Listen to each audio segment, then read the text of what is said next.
சிங்கம் சொல்லுதான், இங்க வந்து பாக்குறான அது சொல்லுதான், அது நினைக்கிறான் மனசுல, மனை இங்க வந்து பாக்குறானே, காட்டுல வந்து கொஞ்சம் முசாவா செஞ்சு பார்த்தா தெரியும். இங்க எல்லாம் அடைச்சு போட்டு போட்டு வெளியே நின்று இந்தா சிங்கம் இந்தா சிங்கம் சிங்கம் தான், அது என்ன பாக்குறதுக்கு என்ன இருக்கு? அதை காட்டுல பார்த்தாலும் தெரியும். இப்படிப்பட்ட ஆனானப்பட்ட சிங்கங்கள் எல்லாம் அடங்கி போய் இருக்கிற கூண்டிலே நீங்க போய் பாருங்க, குரங்கு மட்டும் சும்மா இருக்காது.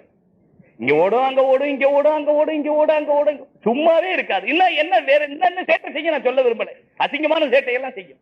ஒரு தடவை நாங்க முதுமலையில யானை மேல உட்கார்ந்து வைக்கிட்டு இருக்கிறோம், எலிபென்ட் ரைட் அது காமிக்கிறதுக்காக கூட்டிட்டு போறாங்க. அப்ப காட்டுல இருக்கிற மிருகங்கள் ஏதாவது கண்ணுக்கு தெரிஞ்சா பாக்குறது. அப்படி போகும்போது திடீர்னு பாக்குற மழை பெய்யுது, லேசா தூத்தல் விழுந்துச்சு. என்னப்பா தூத்தல் விழுகுதுன்னு நிமிந்து பார்த்தா மேல ஒரு குரங்கு ஒண்ணுக்கு இருந்துச்சு. தனியா பாருங்களா, நம்ம போறோம், அதுக்கு என்ன சேட்டை பாருங்க, இவ்வளவு சேட்டை பிடிச்சது. அது உண்மையா நடந்தது. இது ஒரு பெரிய கருங்குரங்கு மேல இருந்து ஒண்ணுக்கு இருந்துச்சு, மேல துளி துளியா விடுது. நிமிந்து பார்த்தா அப்புறம் அவன் சொன்னா, யானை ஓட்டிட்டு வர்றவன் தொதவன், அவன் சொன்னா மேல பாருங்கன்னு சொல்லி குரங்கு இருக்கு, மழை பெய்யுது. இவ்வளவு சேட்டை. இனி அதை கொண்டு வந்து கூட்டுல வச்சாலும் சும்மா இருக்காது, ஓடிக்கிட்டே இருக்கும், ஆடிக்கிட்டே இருக்கு, என்னவாவது செய்துகிட்டே இருக்கும். இந்த மனம் ஒரு குரங்கு, அதுவும் பைத்தியம் முடிச்ச குரங்கு. என்ன பைத்தியம்? உலக பைத்தியம், காசு பைத்தியம், பண பைத்தியம். நம்ம மனசுக்கு பிடிச்சிருக்கிற பைத்தியம், யாரை குறை சொல்றேன்னு நினைச்சுக்காதீங்க, எனக்குள்ளது சொல்றேன், பண பைத்தியம். இனி உலக ஆசை என்ற போதை, அதை பார்க்கணும், இதை பார்க்கணும், அப்படி வீடு இருக்கணும், இப்படி இருக்கணும், இப்படி பஞ்சாதி இருக்கணும், இப்படி புள்ள இருக்கணும், அப்படி இருக்கணும், இப்படி இருக்கணும். அடாடா கேட்டு பாருங்க. அது சொல்லுவாங்களே, 2 மோர் குடம் வச்சு உட்கார்ந்து விற்கிறதுக்கு. அந்த காலத்துல 4 ஒரு குடம், 2 மோர் குடம். இவன் உட்கார்ந்து இன்னும் விற்க ஆரம்பிக்கல. வித்தா 2 குடம் வித்தா 4 குடம் ஆகும். அவன் கணக்கு போட்டான். 4 குடம் வித்தா 8 குடம் ஆகும், 8 வித்தா 16 ஆகும், 32 ஆகும், அவ்வளவாக 5000 ஆகும், 10,000 ஆகும். அப்புறம் வீடு கட்டிடுவேன், அப்புறம் கல்யாணம் முடிச்சிருவேன், அது பண்ணிடுவேன், நிறைய வேலைக்கு ஆள் இருப்பா. எவனாவது சொல்ல ஓங்கி ஒரு ஒட்ட விட்டான், குடம் போச்சு. நடப்பு தான் சகோதரர்களே நமக்கு நடக்குது. வெறும் கதை இல்லை நான் சொல்றது, இதெல்லாம் நடப்பு. நம்ம ஆசை அப்படி ஆயிரணும், இப்படி ஆயிரணும், அது ஆயிரணும், இது ஆயிரணும். கொஞ்சம் விட்ட பிரதமர் ஆகணும்னு கூட பார்ப்போம், முடியல, வழி இல்லை, அதனால அதை பத்தி யோசிக்கல. யோசிக்க மாட்டோம். அப்படி முகலாயர்களுடைய காலமா இருந்தா நம்மளும் மன்னராக பார்த்திருப்போம். இப்ப நமக்கு என்ன கையால் ஆகுமோ அதுல கொஞ்சம் மேல பாக்குறோம். 1000 சம்பாதிச்சா 2000 பார்ப்போம், 2000 பார்த்தா 20,000 பார்ப்போம், 20,000 30,000, அப்படி எவ்வளவு முடியுதோ அதுக்கு மேல பாத்துக்கிட்டு இருக்கிறோம். வீடு கட்டுறது பாருங்க, ஒருத்தர் எழுதி இருக்கிறார், எழுதி பார்த்த படிச்சேன், வீடு அப்படின்னு எழுதி ஒவ்வொன்றுக்கு அர்த்தம் எழுதிட்டு வர்றாரு. வீடு அப்படின்னா கடன் வாங்கி கட்டுவது. வீடுண்டாலே ஏன்னா இவர்கிட்ட என்ன இருக்கோ அதுக்கு மேல கொஞ்சம் கடைசி முடிக்கும் போது என்ன செய்வாருங்க, கொஞ்சம் அது பண்ணிடலாம், இது பண்ணிடலாம், அப்புறம் கடன் வாங்கி கட்ட வேண்டியது. வீடு கட்டினவங்களுக்கு எல்லாம் அநேகமாக பேருக்கு கடைசியில என்ன வந்துருது, ஏன்னா கையில் இருக்கிறது கீழே எஸ்டிமேட் போடுறது இல்லை. போடும் போதே கொத்தனாருக்கும் தெரியும், மேஸ்திரிக்கு தெரியும், இன்ஜினியருக்கு தெரியும், இவர் இப்படி போட்டா அதெல்லாம் வாங்கிக்குவார், கடன் வாங்கிக்குவார், அப்புறம் கொடுத்துக்கலாம். அதே புத்தகத்தில் இன்னொன்னு படிச்சேன். என்ன படிச்சீங்க? மனைவின்னு போட்டு சொர்க்கத்துக்கும் நரகத்துக்கும் ஒரே பாதை. மனைவிக்கு அர்த்தம் எழுதிருக்கு, சொர்க்கத்துக்கும் நரகத்துக்கும் ஒரே பாதை. சொர்க்கம் கிடைக்கிறது அதுலதான் கிடைக்குது. சமயம் அது ஒரு நேரத்தில் சூரியன் அஸ்தமானம், சூரியன் உதயமான நரகம். சொர்க்கத்துக்கு நரகத்துக்கு ஒரே பாதை. நல்ல பொருத்தமா இருக்கு. வாழ்க்கையில நடக்கிறதெல்லாம் அப்படித்தான் நடக்கும் செய்யும். சில நேரத்தில் பார்த்தா இந்த இது இல்லாம நம்ம இல்ல, நம்ம இல்லாம அது இல்ல, அப்படியா இப்படியா, அப்படி அப்படி முகப்பத்தா இருக்கு. சில நேரத்தில் பல பேருக்கு வரும், இது தொலைச்சு விட்டுறணும்,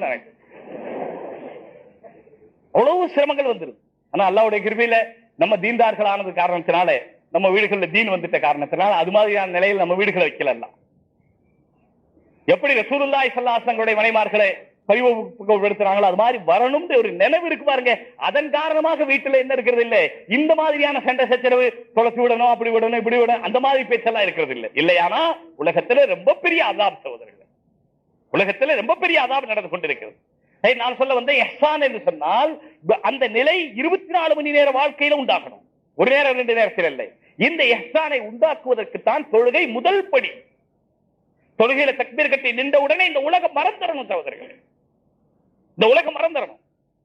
இதுக்கு என்ன தேவைப்படும்? கல்புல அல்லாஹ்வை திக்ர் செய்து அல்லாஹ்வுடைய ஞாபகம் வந்து வந்து வந்து வந்து கல்புல ஒரு நூறு ஏற்படும். அஃபமை யஷ்ரஹ் ஸத்ரஹு லில் இஸ்லாம் யாருக்கு? அல்லாஹு தஆலா இஸ்லாமுக்காக, இந்த தீனுக்காக, இந்த ஷரியத்துக்காக அவருடைய உள்ளத்தை, அவருடைய நெஞ்சத்தை விசாலப்படுத்தி கொடுத்து விடுகிறானோ அவருக்கு என்ன கிடைக்கிறது? பஹுவ நூறு அலா நூரின் மின் ரப்பிஹி, தன்னுடைய ரப்பிலிருந்து ஒரு நூரை பெற்றுக் கொள்கிறார். தன்னுடைய ரப்பிலிருந்து என்ன பெற்றுக் கொள்கிறார்? நூறு. கல்வில பிரகாசம் வந்து, இந்த கல்வெல்லாம் இந்த ஹார்ட் ஆபரேஷன் நடக்குது பாருங்க, இதெல்லாம் பைபாஸ். அதுல அந்த அந்த கொரோனோரோ என்ன நரம்பு இருக்குன்னு சொல்றாங்க, அதுல அடப்பு ஏற்பட்டுக்குது. அந்த கல்வையே கையில் எடுத்து டாக்டர் பார்த்தா கூட அந்த கல்வில 100 இருக்கா இல்லையா, இது அல்லாஹ்வும் அல்லாஹ்வுடைய ரசூலும் தான் சொல்ல முடியும். இந்த உலகத்துடைய கண்ணுக்கு தெரியாது. ஃபஹு அலா நூரின் மின் ரப்பி. அல் காசியத்து மின், அது அடுத்த அது தொடர்ந்து ஆயத்துல வருது. ஃபவைலுல் லில் காசியத்தி குலூபுஹும் அன் ஸிக்ரில்லாஹி மின் ஸிக்ரில்லாஹி ஃபவைலுல் லில் காசியத்தி குலூபுஹும் மின் ஸிக்ரில்லாஹ். நரகம் உண்டாவதாக, மிகப்பெரிய கேடுகட்ட நரகம் உண்டாவதாக. யாருக்கு? அல் காசியத்தி குலூபுஹும் மின் ஸிக்ரில்லாஹ். யாருடைய கல்வ் அல்லாஹ்வுடைய ஸிக்ரை விட்டு தூரமாக விலகி போய் இருக்கிறதோ அவர்களுக்கு உலாயிக ஃபீ ضلال முபீன், அவர்கள் பகிரங்கமான வழிகேட்டிலே இருக்கிறார். அப்ப இந்த ஆயத்தை நீங்க எனக்கு பாத்தீங்கன்னா தெரியும், ஷரஹ் சத்ர் அல்லாஹ் தஆலா எப்ப கொடுப்பான்? எவ்வளவு நம்ம இடத்துல அல்லாஹ்வுடைய ஸிக்ர் அதிகமாக அவ்வளவு கொடுப்பான். எப்பவும் அல்லாஹ்வுடைய ஸிக்ர் இருக்கணும்.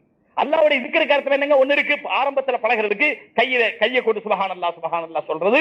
சொல்லும் பொழுது அல்லாஹ்வுடைய கிப்ரியா, அல்லாஹ்வுடைய அஸமத், அல்லாஹ்வுடைய கண்ணியம், அல்லாஹ்வுடைய வல்லமை கண்ணுக்கு முன்னால இருக்கிற சகோதரர்களே. சும்மா சுப்ஹானல்லாஹ் சுப்ஹானல்லாஹ் சுப்ஹானல்லாஹ் பக்கத்துல வால் போஸ்ட் பாத்துக்கிட்டு அது யாரையும் குறை சொல்லல. ஆனால் மனிதனுடைய நடப்பிலே அப்படி வந்து விடுவதற்குரிய வாய்ப்புகள் இருக்கிறது என்பதற்காக, அதை ஞாபகப்படுத்துவதற்காக சொல்கிறேன் சகோதரர்களே. நாம் தஸ்பீஹ் செய்கிறோம், ஆனால் மூளை வேறு இடத்திலே இருக்கிறது. நாம் தஸ்பீஹ் செய்கிறோம், நம்முடைய கண் வேறு இடத்திலே இருக்கிறது. நாம் தஸ்பீஹ் செய்கிறோம், அல்லாஹ்வை ஸிக்ர் செய்கிறோம், நம்முடைய காது வேறு இடத்திலே இருக்கிறது என்றால் அந்த ஸிக்ரை அல்லாஹ் எப்படி ஏற்றுக்கொள்வார் என்று எதிர்பார்க்க முடியும்? எனவே அல்லாஹ்வை ஸிக்ர் செய்தால் அல்லாஹ்வுடைய ஞாபகத்துடனே, அல்லாஹ்வுடைய கம்பீரத்துடனே, அல்லாஹ்வுடைய கம்பீரத்துடனே அல்லாஹ் எவ்வளவு வல்லமை உள்ளவன் சகோதரர்களே. எனக்கு முன்னாலே பேசிய பாக்கியாத்துடைய உஸ்தாத் அவர்கள் சொல்லும் போது சொன்னார்கள், இந்த உலக ஆராய்ச்சி பற்றி ஒருவர் எழுதியிருக்கிறார். அப்பொழுது எனக்கு ஞாபகத்தில் வந்தது, இந்த உலகம் என்பது அல்லாஹ்வுடைய செயல், பூரா பிரபஞ்சம் அல்லாஹ்வுடைய செயல். அமலுல்லா, உலகம் அமலுல்லா, குர்ஆன் கலாமுல்லா. இந்த பூரா உலகமும் அமலுல்லா, இந்த குர்ஆன் கலாமுல்லா. அல்லாஹ்வுடைய அமலுக்கும் அல்லாஹ்வுடைய கலாமுக்கு வேறுபாடு வர முடியுமா? அது அல்லாஹ்வுடைய அமல் தானே. சூரியன் நமக்கு உதிப்பதாக தெரிகிறது, அது அல்லாஹ்வுடைய அமல். கிரகங்கள் சுற்றுவதாக தெரிந்தால் அது அல்லாஹ்வுடைய அமல். நமக்கு உயிர் இருப்பதாக தெரிந்தால் அது அல்லாஹ்வுடைய அமல். எதுவெல்லாம் நடக்கிறதோ இதுவெல்லாம் அல்லாஹ்வுடைய அமல். மனித மூளைக்கு எட்டினாலும் சரி, எட்டாவிட்டாலும் சரி, இன்றைக்கு எட்டவில்லை என்றைக்கோ எட்டினாலும் சரி, இதுவெல்லாம் அல்லாஹ்வுடைய அமல். அமலுல்லா, குர்ஆன் கலாமுல்லா. அல்லாஹ்வுடைய அமலுக்கும் அல்லாஹ்வுடைய கலாமுக்கு வேறுபாடு வரவே வராது சகோதரர்களே. எனவே இந்த உலகத்திலே என்னென்ன இருக்கிறதோ அதைத்தான் அல்லாஹ் சொல்லி இருக்கிறான். அல்லாஹ் என்ன சொல்லி இருக்கிறானோ அதுதான் உலகத்திலே இருக்கிறது. அல்லாஹ்வை ஸிக்ர் செய்து அல்லாஹ் இவ்வளவு கண்ணியமானவன், இவ்வளவு அதுமத், இவ்வளவு கிப்ரியா உள்ளவன். வலஹுல் கிப்ரியா ஃபிஸ் ஸமாவாதி வல் அர்த். வானம் பூமியிலே அவனுக்குத்தான் பெருமை இருக்கிறது. நமக்கு என்ன பெருமை இருக்கு சகோதரர்களே? எங்கிருந்து வந்தோம்? ஏதாவது ராஜபாட்டையில வந்தோமா? வரும்போது ராஜபாட்டையில வந்தங்களா? எங்கேயாவது முகலாய மன்னர்களுடைய கேட் திறந்து வச்சு அந்த கேட் வழியா நம்ம வந்தோம்?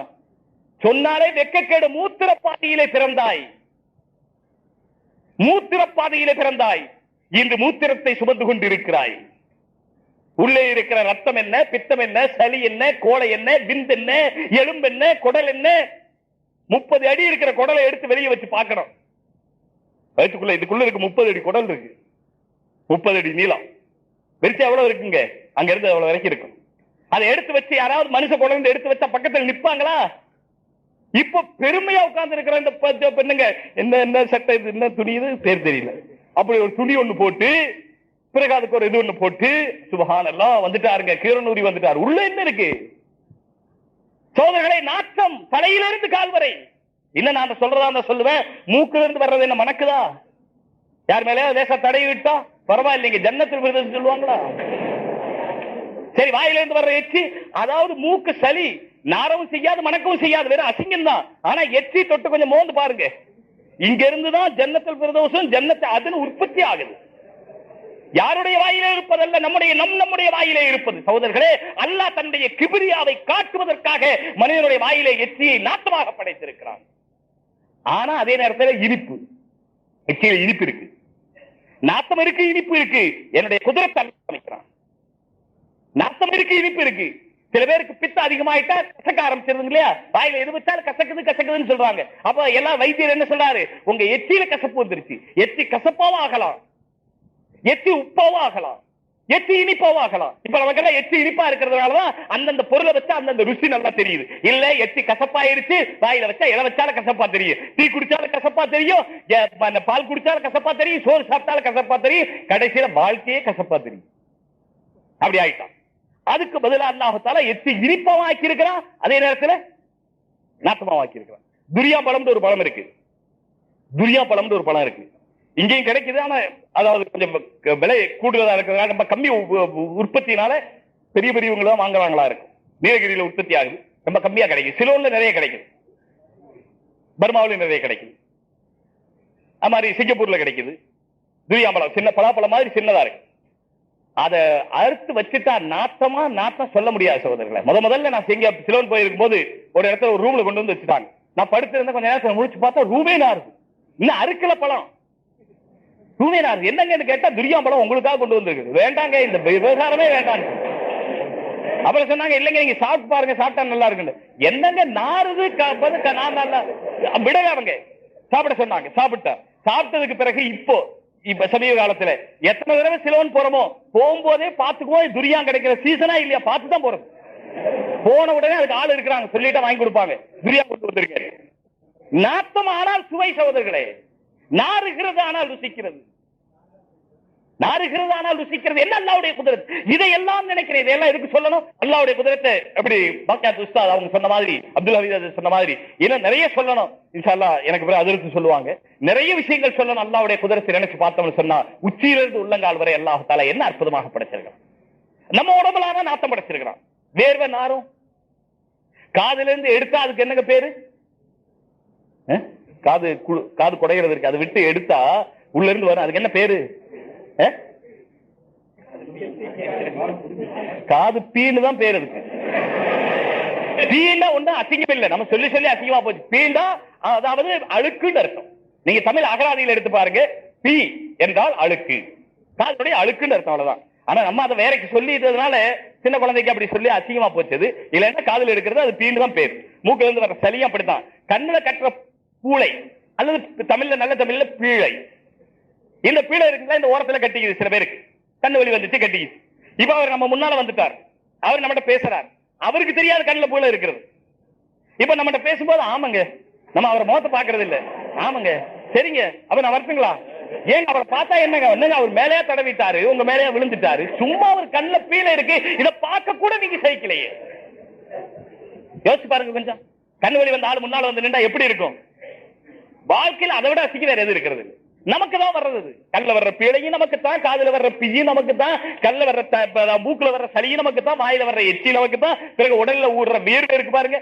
நம்ம சட்டையெல்லாம் அருமையான சட்டை போட்டுட்டு வர்றோம், வந்த பிறகு அப்புறம் இப்படி மோந்து பார்த்தா என்ன செய்யுதுங்க? அப்புறம் அத்தரை தடவுங்க. அத்தரும் நாரும் ஆப்தி பறக்கத்தே, அத்தரும் நாரும் ஆப்தி பறக்கத்தே. எப்ப அத்தர் உங்க மேல பற்றுதோ என் மேல பற்றுதோ அந்த பறக்கத்தினால அத்தரை என்ன செய்ய ஆரம்பிச்சிடும்? பவுடர் பூசும் போது வெள்ளையா தான் இருந்துச்சு, மனமா தான் இருந்துச்சு, பிறகு உருட்டி எடுக்கும் போது மனிதனை அல்லாஹ்வுடைய கிபிரியாவை நினை. அல்லாஹ்வுடைய கண்ணியம் மகாவலு வலகுல் கிபிரியா பிஸ்ஸமாவாத்தி வல் அர்தி. எனக்கு அர்த்தம் சொல்ல தெரியல. வலகுல் கிபிரியா, அவனுக்குத்தான் பெருமை, அவனுக்குத்தான் மகிமை, அவனுக்குத்தான் கண்ணியம், அவனுக்குத்தான் உயர்வு. ஹதீஸ் குதுஸில இருக்குது, அல் கிபிரியா ரிதாயி வல் அஸமத்து இஸாரி. கிபிரியா பெருமை என்னுடைய மேலாடை, கண்ணியம் என்னுடைய கீழாடை. வேற யாருக்கு ஆடை கிடையாது அல்லாஹ் சொல்றான். பெருமை அவனுக்குத்தான். ஆகினால் இஹ்சானுடைய தரஜா.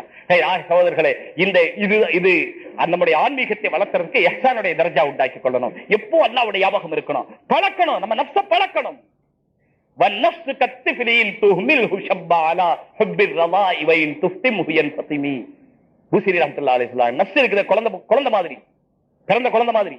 பிறந்த குழந்தைக்கு 1 வருஷம் 1.5 வருஷம் அல்ல 6 மாசம் இப்போ பால் மறக்கடிச்சுட்டா பால் மறந்துடும், மறந்துடும். பால் மறக்கடிச்சுதான் மறந்துடும். இப்ப நம்ம யாராவது கேட்டாங்க எப்பாவது நீங்க பால் குடிச்சீங்களா அம்மாட்டன்னு கேட்டா நல்லா நான் சொல்லவே நல்லா இல்ல. மடியில வச்சுக்கிட்டு ஒரு அம்மா தன்னோட மார்புல நம்ம வாயை கொண்டு போய் வச்சு கொஞ்சம் யோசிச்சு பாருங்களேன், நம்ம அப்படி பால் குடிச்சதா எப்படி இருக்கும்? யோசிக்கிறதுக்கே நல்லா இல்லை. அளவு மறந்துட்டோம் இல்லையா? சரி, பால் மறக்கடிக்கல, வருஷம் 1.5 ஆச்சு, 2 ஆச்சு, பால் மறக்கடிக்கல. என்ன ஆகும் சகோதரர்களே?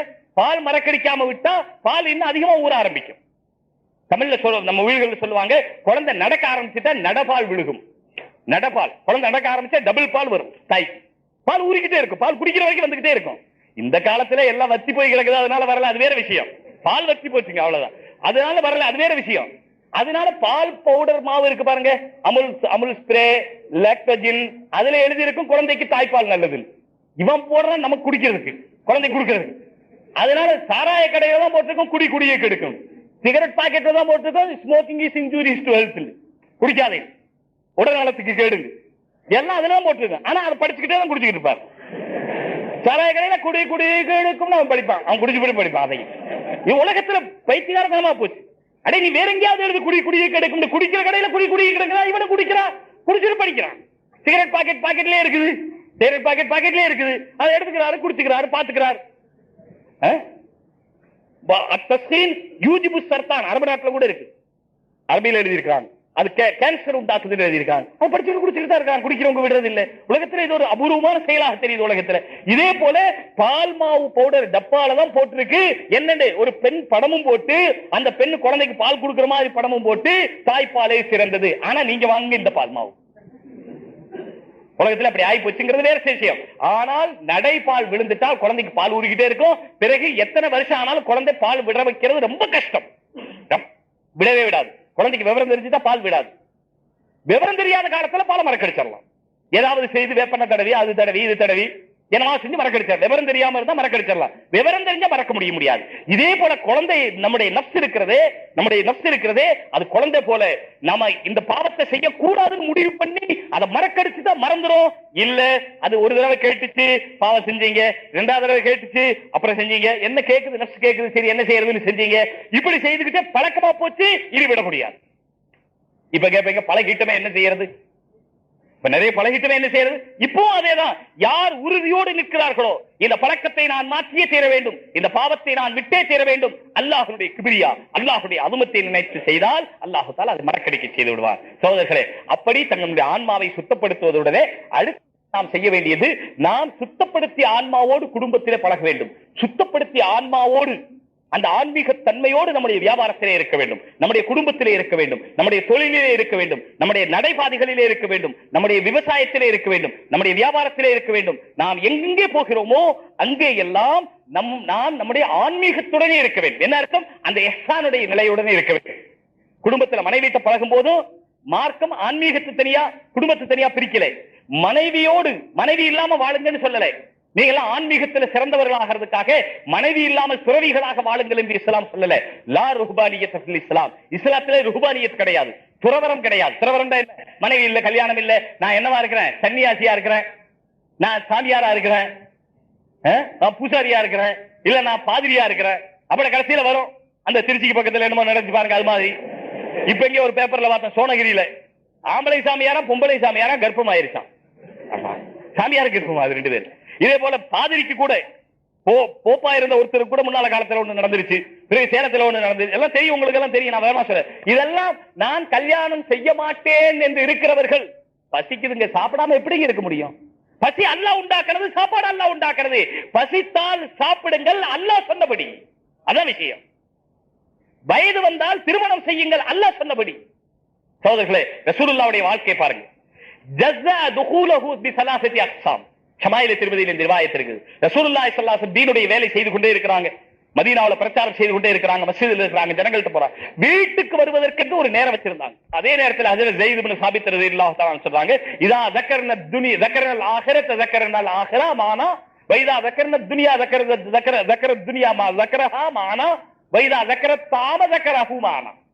ஷமாயில திருமதியில் ரிவாயத் இருக்கு. ரசூலுல்லாஹி ஸல்லல்லாஹு அலைஹி வஸல்லம் நாங்க ஆகிரத்தை பத்தி பேசுறோம், ரசூலுல்லாஹ் ஆகிரத்தை பத்தி பேசுவாங்க. நாங்க துனியாவை பத்தி பேசுறோம், ரசூலுல்லாஹ் துனியாவை பத்தி பேசுவாங்க. நாங்க சாப்பாட்டை பத்தி பேசுறோம், ரசூலுல்லாஹ் சாப்பாட்டை பத்தி பேசுவாங்க. சுப்ஹானல்லாஹ், என்ன அஜீபான சிவத் பாத்தீங்களா? வெறும் ஆகரத்து. ஆனா துனியாவை பத்தி பேசி அது ஆகரத்து கொண்டு வந்துருவாங்க. சாப்பாட்டை பத்தி பேசி அது ஆகரத்து கொண்டு வந்து, பார்த்தா சாப்பாட்டை பத்தி பேசுற மாதிரி இருக்கும், ஆகரத்துக்கு வந்துடும். பார்த்தா துனியாவை பத்தி பேசுற மாதிரி இருக்கும், ஆனா ஆகரத்துக்கு வந்துடும். சகோதரர்கள், ஒரு தடவை ஹஜ்ரத் ஆயிஷா ரலியல்லாஹு தஆலா அன்ஹா விசாரிக்கிறதுக்கு மூணுல ஒரு பங்கு கொடுப்பாங்க, பிறகு இன்னொரு மூணுல ஒரு பங்கு தங்களுடைய ஓய்வுக்காக வச்சிருப்பாங்க. ஒரு தடவை ஹஜ்ரத் ஆயிஷா ரலியல்லாஹு தஆலா அன்ஹா இருக்கிற மஜ்லிஸ் ரசூலுல்லாஹி ஸல்லல்லாஹு அலைஹி வஸல்லம் சொன்னாங்க, யாருக்கு 2 குழந்தை மௌத்தா போச்சோ, அந்த 2 குழந்தை வயது வருவதற்கு முன்னால மௌத்தா ஆயிட்டால் அந்த குழந்தை அந்த கடியாரத்தை புடிச்சு நிறுத்துங்க, இன்னும் 5 நிமிஷம் தான் இருக்கு. அது அவங்க ஹஜ்ரத் சொன்ன நேரத்துக்காக என்ன சொன்னாங்க, யாருக்கு 2 குழந்தை இறந்து போச்சு, மன் கான லஹு ஃபரஸானி அத்கல பிஹிமா அத்கலஹுல்லாஹு பிஹிமா அல் ஜன்னah. யாருக்கு 2 குழந்தை வயசு வர்றதுக்கு முன்னால இறந்து போச்சோ, குழந்தையில இறந்து போயிட்டா ரொம்ப வருத்தமா இருக்கும். சின்ன குழந்தை இறந்து போயிட்டா ரொம்ப வருத்தமா இருக்கும். அவ எவன்னு சொல்லிக்கிட்டு இருப்பாங்க, எனக்கு ஒரு தங்கச்சிங்க 10வது தங்கச்சின்னு நினைக்கிறேன், 10வது தங்கச்சி இறந்து போச்சு. இப்ப நான் நிறைய பேர் இருக்கிறோம், சொல்லல இத்தனை வேண்டாம், நிறைய பேர் இருக்கிறோம். இத்தனை பேர் இருக்கிறவங்களை எல்லாம் எங்க தாயாரு சொல்லுவாங்க, அல்லாஹ் தஆலா அவங்க ஹயாத்தை நீளமாக்கட்டும், நல்லதுன்னு தான் சொல்லுவாங்க இப்பவும். ஆனா அதே நேரத்துல அந்த இறந்து போன குழந்தை இருக்கு பாருங்க, அதை சொல்லுவாங்க நல்ல செவேண்டு அழகா இருந்துச்சு. என்ன நான் செவேண்டு இல்லையா, எல்லாட்டும் தம்பி மாரா இருக்கிறாங்களே, வேற யாரும் இருக்கிறாங்க, அதெல்லாம் அவங்களும் சொல்ல மாட்டாங்க. அந்த குழந்தை இறந்து வச்சு பாருங்க, அது அப்படியே நானி மாதிரி அது மாதிரி இது மாதிரி அந்த குழந்தைய போடுறத பார்த்தா நமக்கு ஆசையா இருக்கும். இந்த இருக்கிற 10-12 பேரை பத்தி பரவாயில்லை போல இருக்கு, அந்த போனது குழந்தை போயிட்டா ரொம்ப வருத்தம். அப்ப அதனால ரசூலுல்லாஹி ஸல்லல்லாஹு அலைஹி வஸல்லம் சொன்னாங்க, 2 குழந்தை யாருக்கு இறந்து போச்சோ அந்த 2 குழந்தை இவர்களை, இந்த தாய் தந்தையை, இவர்கள் மிகப்பெரிய பாவங்கள் செய்திருந்தாலும் அந்த குழந்தையை அல்லாஹ் தஆலா சொர்க்கத்துக்கு அனுப்புவது அது போகலாம். என் தாய் தந்தையை சொர்க்கத்துக்கு அனுப்பினா தான் நான் போவேன் அல்லாஹ் சொல்லுவான். அந்த குழந்தை சொர்க்கத்துக்கு கொண்டு போயிரு தாய் தந்தை. இப்ப ஹஜ்ரத் ஆயிஷா கேட்டாங்க, நாயகமே மன் கான லஹு ஃபரத்துன், யாருக்கு ஒரு குழந்தை இறந்திருந்தா, தாங்க 2 குழந்தை இறந்திருந்தா சொர்க்கத்துக்கு கொண்டு போன்னு சொன்னீங்க, ஒரு குழந்தை இறந்திருந்தா ரசூலுல்லாஹி ஸல்லல்லாஹு அலைஹி வஸல்லம் சொன்னாங்க, மன் கான லஹு ஃபரத்துன் யா முஅஃபகா, சொன்னாங்க யாருக்கு ஒரு குழந்தை இருக்குதோ அவங்க அந்த குழந்தையும் கொண்டு போகும் என்று சொல்லிட்டு மனைவி பார்த்து சொன்னாங்க, யா முஅஃபகா, நல்ல தௌஃபீக் கொடுக்கப்பட்ட பெண்ணேன்னு சொன்னாங்க. என்ன சொன்னாங்க, மனைவியை பார்த்து என்ன இப்படி கேள்வி கேட்கிற சுமாரு, அப்படி இல்ல, மனைவிட்ட சந்தோஷமா பேசுறது அதுவும் ஆன்மீகத்தில் சேர்ந்தது சகோதரர்களே. மனைவியை சந்தோஷப்படுத்தணும், மனைவி புகழணும். இப்ப நமக்கு நல்லது செஞ்சா கூட எப்படிங்க இருக்குது சாலனா, என்ன பரவாயில்லாம இருக்கு, நல்லா இருந்தா கூட ஏன் நல்லா இருக்குதுன்னு சொன்னா என்னங்க, நம்ம பொஞ்சாதி தானங்களே, மனசு வராது. இன்னைக்கு பிரியாணி எப்படிங்க இருக்கு, ஏதோ போன தடவைக்கு இந்த தடவை பரவாயில்ல, நல்லா இல்லாட்டா கூட நல்லா இருக்கு, உன் கைப்பட்டாலே மணக்கும் அப்படின்னு நம்மளும் சொல்லணும், அவங்களும் சொல்லணும் பரவாயில்லைங்க அப்படின்னு அவங்களும் சொல்லணும். 2 பேருக்குமே பழக்கம் இல்லை, 2 பேரும் அப்படி கொஞ்சம் உலக நடைமுறை அப்படி ஆயிப்போச்சு. ரசூலுல்லாஹி ஸல்லல்லாஹு அலைஹி வஸல்லம் தங்களுடைய ஹஜ்ரத் ஆயிஷா மனைவியை என்ன சொல்லி கூப்பிட்டாங்க, ஒரு நேரத்தில் யா ஹுமைரா, செக்கச்சி வந்த பெண்ணேன்னு கூப்பிட்டாங்க. ரசூலுல்லாஹி ஸல்லல்லாஹு அலைஹி வஸல்லம் அல்லாஹ் கூப்பிட்டாங்க, யா அல்லாஹ், யா ரஹீம், யா கஃபூர், யா வதூத், இதெல்லாம் கூப்பிட்டாங்க. அதெல்லாம் இருக்கு. மனைவி எப்படி சொல்லி கூப்பிட்டாங்க, ஆயிஷான்னு கூப்பிடுறது ஒண்ணு இருக்கு, அது பிரியமா ஆயிஷ், பேரை சுருக்கி ஆயிஷ் அப்படி கூப்பிட்டதாகவும் இருக்கு. இன்னும் பிரியமா யா ஹுமைரா, செக்கச்சி வந்த பெண்ணேன்னு கூப்பிட்டாங்க. சரி, மனைவி எப்படி இருந்தாங்க, ஒரு நாள் ரசூலுல்லாஹி ஸல்லல்லாஹு அலைஹி வஸல்லம் ஏதோ ஒரு விஷயம் வந்துருச்சு, சஹாபாக்கள் ஒரு விஷயத்தை சொன்னாங்க, அந்த சுல்ஹ் ஹுதைபியாவுல முடிவெடுக்க சொன்னாங்கன்னு நினைக்கிறேன். அந்த வாக்கை ஏதோ ஒரு நிகழ்ச்சியில சஹாபாக்கள் அதை செய்யறதுக்கு யோசிச்சுட்டே இருந்தாங்க. ரசூலுல்லாஹ் மனசுல வருத்தம் வந்துச்சு, வீட்டுக்கு வந்தாங்க. ரசூலுல்லாஹ்வுடைய முகத்தை பார்த்த உடனே அதுல ஆயிஷாவுக்கு தெரிஞ்சு கோபமா வர்றாங்க. பார்த்த உடனே சொன்னாங்க, மன் அகதபக யா ரசூலல்லாஹ் அத்கலஹுல்லாஹு நார், நாயகமே உங்களை கோபப்படுத்தியது யார், அல்லாஹ் அந்த அவரை நரகத்துக்கு அனுப்புவானாக, என்ன நடந்து சொல்லுங்க. ரசூலுல்லாஹ் பார்த்து என்ன, ஏன் இப்படி மூஞ்சி காமிக்கிறீங்க, மோரை காமிக்கிறீங்க அப்படி சொல்ற பழக்கம், அப்படி சொல்லல. என்ன சொன்னாங்க, மன் அகதபக யா ரசூலல்லாஹ், தங்களை கோபப்படுத்தியது யார், அத்கலஹுல்லாஹு நார், அவரை அல்லாஹ் நரகத்தில் நுழைய வைப்பான், அங்க கோபப்படாதீங்க, என்ன விஷயம் சொல்லுங்கன்னு சொன்னாங்க. அப்ப ரசூலுல்லாஹ்வுக்கு இவ்வளவு கௌரவம் கொடுத்தார்கள், தங்களுடைய கணவர் தான், ஆனால் இவ்வளவு கௌரவம் கொடுத்தார்கள், உங்களை கோபப்படுத்தியவர்கள் நரகத்துக்கு போவார்கள். இப்படி கணவன் மனைவி வாழுகிற வாழ்க்கையிலையும் தீன் இருக்கணும், ஆன்மீகம் இறந்திருக்கணும். சரியத்திலே ஆன்மீகம் உண்டாக்கி குடும்பத்திலே இருக்கணும். வியாபாரத்திலே தொழில் செய்யும் போது ஹதீஸ்ல வருது, யார் மல்லம் யுனப்பிஹ் பிஐபி, யார் தன்னுடைய பொருளில் குறைவிற்கு அதை அப்படியே விட்டு விடுவாரோ அவர் அல்லாஹ் லம் யஸல் ஃபீ மக்தில்லா, அவர் அல்லாஹ்வுடைய கோபத்திலே இருப்பார். அதனால பொருளை குறை இருக்க விற்க கூடாது. அதே போல லஞ்சம் வாங்குறது, வெட்டி வாங்குறது, அது வாங்குறது, இதெல்லாம் செய்யும் போது என்ன வரணுங்க, இதெல்லாம் விடுறது உலகத்துல சாமானியம் இல்லை. பணத்தை விடுங்க விட முடியுங்களா, பணம் பத்தும் செய்யும், பணம் பாதாளம் வரை பாயும். பணம் என்றால் பிணமும் வாய் திறக்கும். ஆனால் நாம் சொல்லுகிறோம், பொய் சொல்லி வருகிற பணத்தை அது லட்சம் அல்ல கோடியாக இருந்தாலும் தூக்கி எறிவோம். எப்ப முடியும்? எப்ப நம்முடைய ஆன்மாவை பரிபக்குவப்படுத்துவோமோ அப்ப இந்த பணத்தில் வெற்றி இல்லை, அல்லாஹ் வெற்றி தருகிறவன். இந்த பதவியிலே வெற்றி இல்லை, அல்லாஹ் வெற்றி தருகிறவன். இந்த வியாபாரத்திலே நமக்கு வெற்றி இல்லை, அல்லாஹ் வெற்றி தருகிறவன் என்ற எண்ணமெல்லாம் எப்பொழுது வரும்? வாழ்க்கையோடு ஆன்மீகத்தை கலக்க வேண்டும். அந்த ஆன்மீகத்தை உற்பத்தி செய்வதற்குத்தான் குர்ஆன் சொல்லுகிற அத்தனை வழிகளும் 6666 ஆயத்தும் ஆன்மீகமாகவே அல்லாஹ் சொல்லி இருக்கிறான். அதை நம்முடைய வாழ்க்கையில கொண்டு வர முயற்சியோமாக. அல்லாஹ் ஜல்லஷானஹு வ தஆலா எனக்கும் உங்களுக்கும் உலக மக்கள் அனைவருக்கும் தௌஃபீக் தந்தல்வானாக. வார விழாவில் மௌலானா அப்துல் ஹமீத் பாக்கவி அவர்கள் அல் குர்ஆனில் அறிவியல் என்ற தலைப்பில் பேசிய பயான். நஹ்மதுல்லாஹ் அல்-அஸீம் வ நுஸல்லி வ நுஸல்லிமு அலா ரசூலில் கரீம். அம்மா பஅது ஃபஅஊது பில்லாஹி மினஷ் ஷைத்தானிர் ரஜீம். பிஸ்மில்லாஹிர் ரஹ்மானிர் ரஹீம். வஃபில் அர்தி ஆயாத்துன் லில் மூகினீன் வஃபீ அன்ஃபுஸிகும் அஃபலா துப்சிரூன்.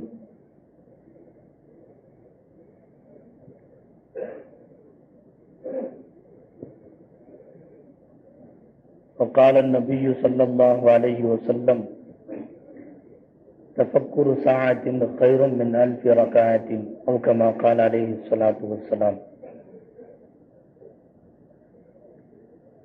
அளவற்ற அருளாளனும் நிகரற்ற அன்புடையவனுமாகிய அல்லாஹுவின் திருப்பெயரால் துவங்குவோமாக. மதிப்பிற்கும் மரியாதைக்கும் உரிய சிறப்பான இந்த விழாவினுடைய தலைவர் அவர்களே,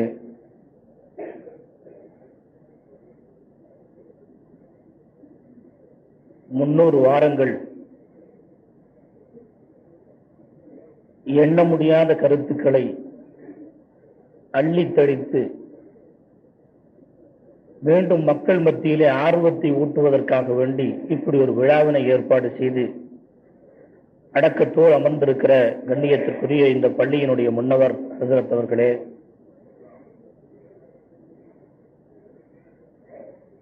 இந்த பள்ளியினுடைய நிர்வாக பொறுப்பாளர்களே, கண்ணியத்திற்குரிய உலமா பெருமக்களே, பெரியோர்களே, சகோதரர்களே, அஸ்ஸலாமு அலைக்கும் வரஹ்மத்துல்லாஹி வபரகாத்துஹு. எல்லாம் வல்ல அல்லாஹுவின் பேரருளால்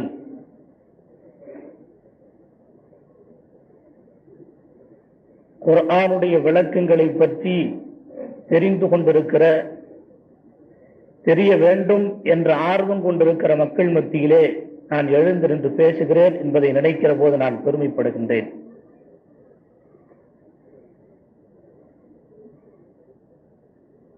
அல்லாஹு ஜல்ல ஷானுஹு வ தஆலா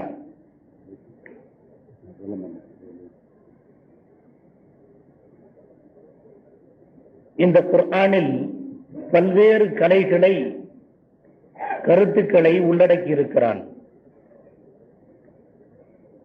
பாருள்ளளவும் நீருள்ளளவும், கடல் நீர் உள்ளளவும், கடல் அலைகள் உள்ளளவும் நீடித்து நிலை பெற்றிருக்கின்ற, சிரஞ்சீவி தன்மை பெற்றிருக்கின்ற, சாகா வரம் பெற்று என்றைக்குமே உயிர் வாழ்ந்து கொண்டிருக்கிற அல் குர்ஆன் எல்லா கலைகளையுமே தன்னுள் அடக்கி வைத்திருக்கிறது. அரபியிலே புலமை இல்லாத காரணத்தினாலே,